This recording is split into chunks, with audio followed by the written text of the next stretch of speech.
지난 영상에서는 북한의 경제가 왜 파탄났는지, 북한 주민들이 왜 탈북을 시도할 수밖에 없게 됐는지 설명드렸죠. 이번 영상에서는 이 탈북이라는 것이 대체 어떻게 이루어지는지 살펴보려고 하는데요. 흔히 탈북이라고 하면 어떤 이미지를 떠올리시나요? 지뢰가 잔뜩 깔린 군사분계선을 뚫고 나타나는 거동수상자라든지, 야심한 밤 바다에서 목선을 탄 채 발견된 일가족이라든지, 아니면 그냥 판문점에서 차 타고 돌진해버리는 경우라든지 해서 다이렉트로다가 넘어오는 모습을 많이들 상상합니다. 아무래도 뉴스 같은 데서 보는 탈북 사건이라고 하면 보통 이런 경우들이 많으니까요. 그러나 이런 케이스들이 뉴스에 나오는 이유는 그만큼 흔치 않은 방법이기 때문. 이미 대한민국 내 탈북민들은 약 34,000명, 그 중에서도 2002년 이후에 들어온 사람들만 약 32,000명입니다. 이 사람들이 전부 이런 식으로 다이렉트로 뚫고 내려왔다면 그것은 이미 군사 분계선이 제 기능을 하지 못한다는 의미라서 사실상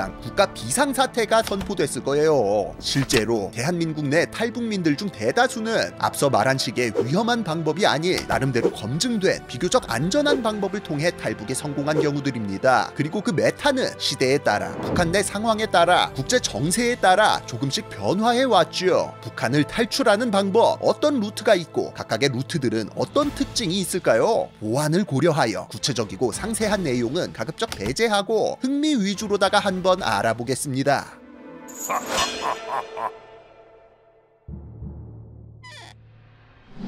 사실 70년대, 80년대까지만 하더라도 탈북 루트라는 것 자체가 따로 없었습니다. 당시는 아직 냉전이 한창이던 시기라 남북한은 고사하고 중국이나 소련이랑도 자유롭게 왕래가 불가능했기 때문에 군사 분계선으로 직행하기 vs 그냥 살기 이외에는 선택지가 없었거든요. 문제는 예나 지금이나 이런 방식이 목숨 하나 가지고는 시도하기 힘든 극악한 난이도였다는 겁니다. 애초에 북한은 지역 간을 이동할 때조차 당국의 허가를 받아야 하는 동네라 일단 강원도나 황해도 주민이 아니면 군사 분계선 근처로 접근하는 것조차 쉽지가 않은데요. 막상 어떻게 접근하더라도 이쪽은 북한 입장에서도 최전방 경계가 삼엄한 데다 이미 북한 당국의 소개령으로 민간인들도 거의 살지 않기 때문에 행동 하나하나를 조심해야 되거든요. 자, 여기까지만 들어도 어질어질하죠. 근데 이런 삼엄한 경계를 뚫고 민통선을 넘었다고 쳐도 그 이후가 더 절망적입니다. 일단 북한 GOP들과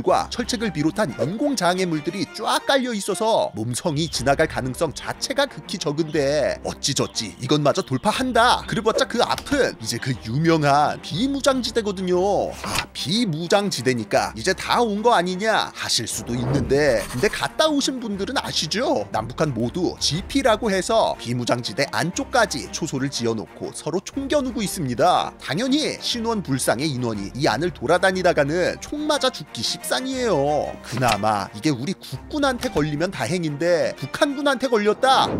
당연한 소리지만 이곳은 이미 민통선을 한참 넘은 곳이라 발각되는 즉시 빼박 탈북으로 확정돼서 변명의 여지 없이 아오지행입니다. 그래도 혹시 만약에, 정말 만약에 운이 좋아서 여기까지 왔다고 쳐, 내지는 내가 타이밍 봐서 탈출한 북한군 탈영병이라고 쳐, 그러면 끝일까요? 아니죠. 이제부터는 자유대한까지 약 4km에 이르는 악명 높은 지뢰지대를 지나야 합니다. 애초에 서로 넘어오지 말라고 무지성으로다가 지뢰를 살포해둔 곳이라 뭐 어디쯤에 지뢰가 있지 않을까 하고 예상할 수조차 없어요. 그런데 진짜로 진짜 레알 천운을 타고 나서 이것마저 통과했다 그랬다고 할지라도 이 당시는 7, 80년대라 기껏 다 도착해놓고 간첩으로 오인받아 사살될 수도 있었습니다.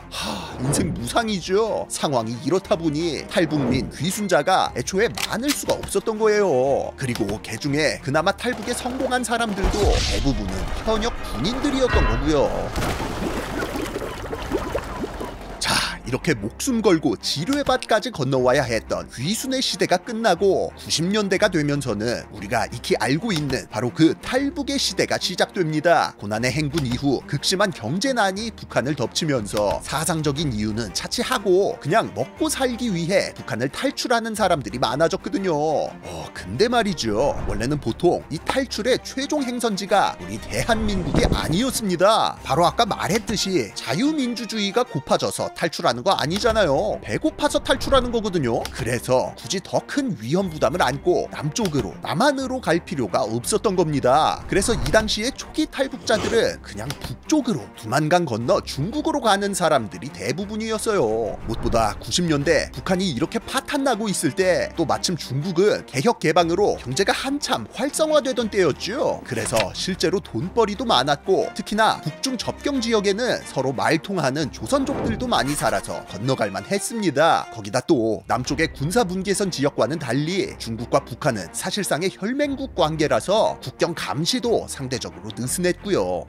근데 이거 막상 중국 건너가 보니까 약간 뇌정지가 와버리는 거야. 왜냐? 중국이 개혁 개방하면서 남한이랑도 무역이다, 교류다, 투자다 엄청 많이 하기 시작했죠. 그래서 중국 건너간 탈북자들이 남한 사람들 어떻게 사는지를 보게 돼버린 겁니다. 북한에서 가르치던 거랑은 생판 다르거든. 남쪽 사람들은 그냥 다 미제 승냥이들, 자본가들한테 착취당하며 개돼지처럼 살고, 우리 형님 나라 중국인들은 사회주의 낙원에서 행복하게 사는 줄 알았는데 실제로는 남한 사람들이 중국 와서 사업도 하고 하면서 오히려 중국인들을 부리고 있고, 중국인들은 남한에서 온 사람들한테 굽신거리면서 월급 받더라 이거야. 그렇게 남북한의 격차, 대한민국의 위상을 깨닫게 된 이런 중국행 탈북자들에 의해서 곧 북한 내부에도 바깥 세상에 대한 소문이 빠르게 퍼져나갔습니다. 그리고 어느새 중국에서 그치지 않고 아예 남한으로 가고 싶어 하는 사람들이 점점 많아져요. 마침 대한민국에서도 1988년 서울 올림픽 개최, 1989년 해외여행 자유화 조치가 시행된 이후였고, 이후에도 노태우 정부의 북방 외교가 본격화되면서 여러 공산권 국가들과의 수교가 줄줄이 이루어지던 상황이었거든요. 다시 말해 이때를 기점으로 제3국을 경유해 대한민국으로 입국할 수 있는 선택지가 생기게 된 것이었습니다. 그렇게 이때부터 남쪽 군사 분계선 말고 일단 중국까지만 어떻게 탈출한 뒤에 2차적으로 대한민국으로 향하는 사람들이 등장하기 시작하죠. 자, 근데 문제는 중국 가는 것부터가 그렇게 쉬운 일이 아니라는 겁니다. 남북한 군사분계선에 비하면 훨씬 널널하긴 하지만 이쪽도 당연히 경비대들이 상주하고 있고 또 자연 국경인 압록강과 두만강이 흐르고 있어서 맨몸으로 건너기가 쉽지 않거든요. 그래서 누가 등장하냐? 강 건너다니는 밀수업자들이 등판을 합니다. 이 사람들이 일찍이 고난의 행군을 거치며 중국과의 밀무역으로 생존해 오던 고인물들이라 강 건너는 피지컬적 노하우도 출중하고 경비대들이랑도 친분이 있었거든요. 이 사람들 중 일부가 돈 받고 탈북자들을 운송해주면서 부업을 뛰기 시작합니다. 그래서 일단 아이러니하게도 탈북을 위해 필요한 기본 전제 조건은 돈이라고 볼 수 있어요. 그렇다고 또 돈이면 다 되냐? 아니죠. 일단 중국으로 탈출하고 나면 이젠 살아남는 게 문제입니다. 남한이랑 중공이랑 수교도 했고 활발히 교류도 하기 시작했지만 여전히 중국은 북한의 오랜 혈맹국가, 허가증 같은 거 없이 중국 내를 돌아다니다가 공안한테 걸리면 그냥 짤없이 강제 북송당해야 되거든요. 2000년대 초까지만 해도 중국에서 그냥 자유진영 국가의 외교 공관으로 난입한 뒤 대한민국으로 보내주시오 하시는 탈북자분들이 종종 있었다고 하고, 실제로 당시까지는 중국도 개혁 개방에 열을 올리던 시기인 만큼 이런 선진국들 눈치 보느라 한국이나 제3국으로 보내주는 경우가 왕왕 있었는데요. 이런 불미스러운 일이 일어나는 것 자체가 불편했던 중공 당국이 외교 공관 주변으로 경찰력을 증강, 애초에 원천 차단하는 식으로 대처를 하고, 국제사회 내 중국의 목소리가 커진 뒤로는 다른 나라 눈치 안 보고 슬슬 막 나가기 시작하면서 이런 식의 외교 공관 다이브는 2000년대 중반 이후에는 찾아보기 어려운 메타가 됐지요. 자, 그래서 이제는 어떻게 한다? 제3국인 중국을 넘어 제4국까지 거쳐버린다. 우리가 흔히 아는 탈북 루트라는 게 다 이런 식으로 일단 중국까지 간 뒤 인접한 제4국을 경유하여 남한으로 오는 방식인데요. 일단 북한과 친한 나라인 제3국, 즉 중국으로 간다. 중국과 친하지만 남한과도 친한 제4국으로 간다. 그곳을 통해 최종적으로 남한에 입국한다. 뭐 요런 원리입니다. 낯설고 먼 길을 돌아오는 만큼 온갖 고생은 기본에 돈도 엄청 나가고 길 안내해주는 브로커까지 필요하지만 이게 최근까지도 그나마 가장 성공률이 높고 정석적인 방법이었어서 2000년대 중후반 이후 대부분의 탈북자들이 이런 방식으로 탈북에 성공할 수 있었지요. 자, 자, 그래서 이제 많은 사람들이 알고 있듯 동남아시아를 통해 들어오시는 탈북민들이 굉장히 많았는데요. 맨 처음 각광을 받기 시작한 루트가 의외로 베트남 쪽 루트였습니다. 엥? 베트남 거기 완전 레드팀 나라 아니냐? 하실 수도 있는데 저번 영상에서도 말씀드렸듯 베트남도 90년대 이후로 일명 도이머이 정책을 시행, 중공처럼 개혁개방 쪽으로 노선을 틀었기 때문에 2000년대를 전후로 대한민국과의 교류가 늘어나고 우호적인 분위기가 형성되고 있었거든요. 덕분에 2000년대 초반까지 중국 보따리상으로 위장, 육로를 통해 베트남으로 넘어간 뒤 해로나 비행기편을 통해 남한으로 출국하는 메타가 유행을 했었습니다. 다만 이쪽은 아무래도 근본적으로는 여전히 공산당이 일당 독재 중인 레드팀 국가, 북한 정권이랑 상당히 친한 편이라 체포당할 시 북송당할 위험이 있었다는 게 문제였습니다. 실제로 베트남 탈북 루트가 알려진 뒤 북한이 강력하게 항의를 하는 바람에 2004년을 전후로 북한 공작원들이 쫙 깔려버려서 점차 인기가 시들해지기 시작했죠. 그래서 다음으로 개척된 루트가 뭐였다? 태국 루트였다. 일단 태국의 경우 주변의 다른 인도차이나 국가들과는 달리 블루팀에 속하는 데다 실제로 탈북민을 강제 추방한 전례도 없고 난민 지위를 부여받기도 비교적 쉬운, 여러모로 탈북민들에게는 이보다 좋은 행선지가 없을 정도의 나라입니다. 그래서 2000년대 중후반부터는 태국을 통해 남한으로 입국하는 경우가 많아졌어요. 다만 보시면 알겠지만 어째 갈 길이 점점 길어지죠. 그 말인즉 비용도 많이 들고 중간에 돌발 상황이 발생할 확률도 높아진다는 얘기입니다. 무엇보다 중국에서 태국으로는 직방으로 갈 수가 없어서 라오스나 미얀마 같은 제5국을 거쳐야 되는데요. 막상 이 두 나라가 탈북민들을 북송해버리는 국가들입니다. 특히나 라오스의 경우 인민혁명당 일당 독재 체제인데 얘네가 북한의 조선노동당과 긴밀한 관계라서 이곳 국경을 넘을 때는 경찰은 물론 현지인들과의 접촉도 조심해야 될 정도라고 해요. 감시와 국경 통제만이 문제냐? 아니죠. 열대지방의 낯설고 거친 환경 그 자체가 난관입니다. 베트남이야 해안 따라서 쭉 내려오면 되니까 북한 공작원만 조심하면 되는데 라오스나 미얀마 국경지대 같은 경우 빽빽한 정글이 우거져 있어서 브로커나 가이드가 없으면 메콩강 물에 빠져 악어밥 되기 십상이라고 하죠. 그래도 또 막상 태국만 도착하면 사실상 남한행 보장이다 보니 이걸 안 갈 수도 없고 진짜 근성으로 불굴의 의지로 살아남으신 분들이 태국 루트를 통해 많이들 탈북에 성공했습니다. 다만 코로나 이후에 국경 통제가 심해지면서 라오스 쪽 국경이 막혀버리는 바람에 정글 밀도가 더 높은 미얀마 쪽 국경으로 우회하느라 난이도가 더 높아졌다고 하네요.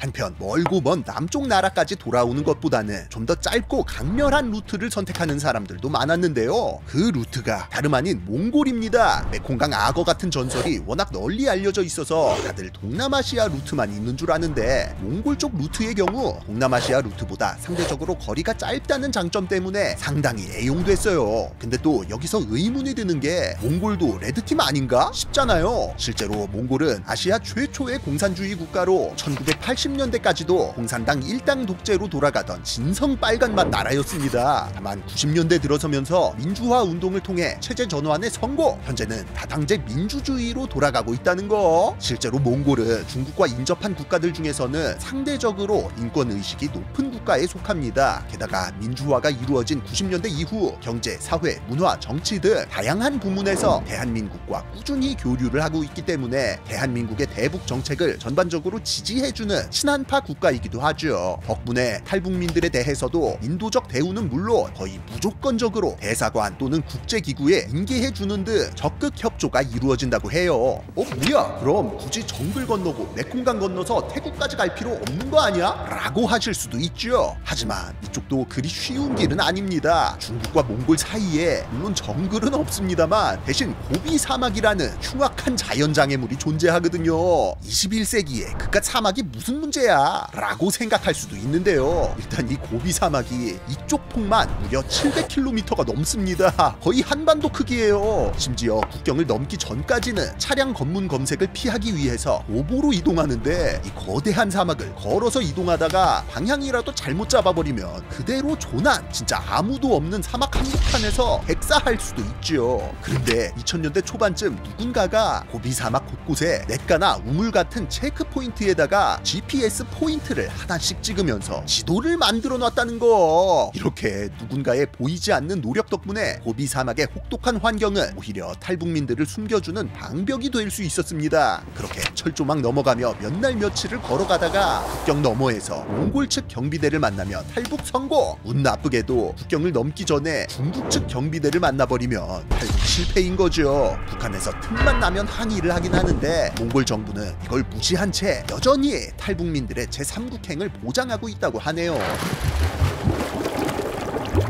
영상에서 자세히 말할 수는 없지만 사실 오늘 설명한 것들 이외에도 러시아를 거친다거나 중국에서 대한민국으로 곧장 직행하는 등 5만 가지 탈북 루트들이 존재하고 지금도 새로 개척되고 있습니다. 특히나 외교관들 같은 경우는 해외에서 다이렉트로 남한에다가 망명 신청을 해버리기도 하고 북한에서 해외에 파견 보낸 노동자들이 단체로 탈북을 하는 경우도 왕왕 있죠. 근데 사실 요즘에는 탈북하는 게 상당히 까다로워졌다고 합니다. 이 탈북 루트라는 게 어지간히 특이한 케이스가 아니면 중국을 거칠 수밖에 없는데 2020년 코로나가 터지고 중국에서도 북한 쪽 국경 통제를 강화, 탈북의 기본 전제 조건이 중국행 자체가 엄청 빡세졌거든요.